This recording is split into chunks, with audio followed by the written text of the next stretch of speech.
চাকদা শহর তৃণমূল কংগ্রেসের সহ সভাপতির অশ্লীল ভাইরাল ভিডিও সমাজ মাধ্যমে ভাইরাল, যদিও সেই ভিডিওর সত্যতা যাচাই করেনি news.in। বিষয়টা জানাজানি হতেই তাকে তার পদ থেকে এবং দল থেকে তৃণমূল কংগ্রেস সাসপেন্ড করেছে অনির্দিষ্টকালের জন্য।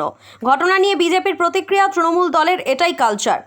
পাল্টা প্রতিক্রিয়া দিয়েছে তৃণমূল কংগ্রেস। তারা জানিয়েছে বিষয়টা জানাজানি হতেই দল ব্যবস্থা নিয়েছে, পদক্ষেপ করেছে, কিন্তু বিজেপির কোনো এরকম ঘটনা হলে ওয়াশিং মেশিনে ধুয়ে ফেলা হয়।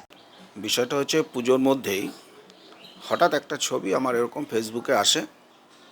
তখন ছবিটা দেখে মনে হচ্ছিল যে নারায়ণ মণ্ডলেরই ছবি।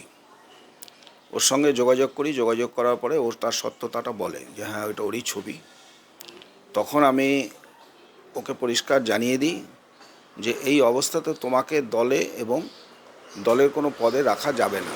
আমি জেলার সভাপতির সঙ্গেও কথা বলি এবং আমাদের রাজ্যের তৃণমূলের সহসভাপতি যুবর যিশু সিংয়ের সঙ্গে কথা বলে ওকে দল এবং পদ থেকে সেই দিনই সাসপেন্ড করে দেওয়া হয়েছে।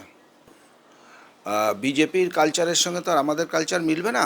আমাদের কালচার হচ্ছে অন্যায়কারীকে আমরা সাজা দিই, আর বিজেপিতে সেটা সাজা হয় না। কারণ যারা অন্যায়কারী তারা হচ্ছে ওদের দলে গেলে ওয়াশিং মেশিনে চুবিয়ে ওরা তাকে বড় বড় পদ দেয়। এটা হচ্ছে বিজেপির কালচার। কিন্তু তৃণমূলের কালচার হচ্ছে যে অন্যায় করবে অন্যায়কারীকে কখনো বরদাস্ত করা হয় না।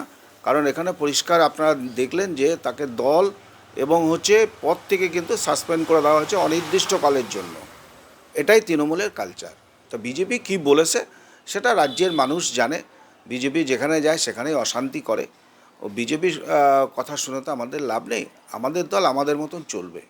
আপনারা দেখছেন news.in, একতরফা নয়, নিরপেক্ষ খবর। আপডেটেড থাকতে সাবস্ক্রাইব করুন আমাদের চ্যানেল news.in আর বেল আইকনটি প্রেস করতে ভুলবেন না।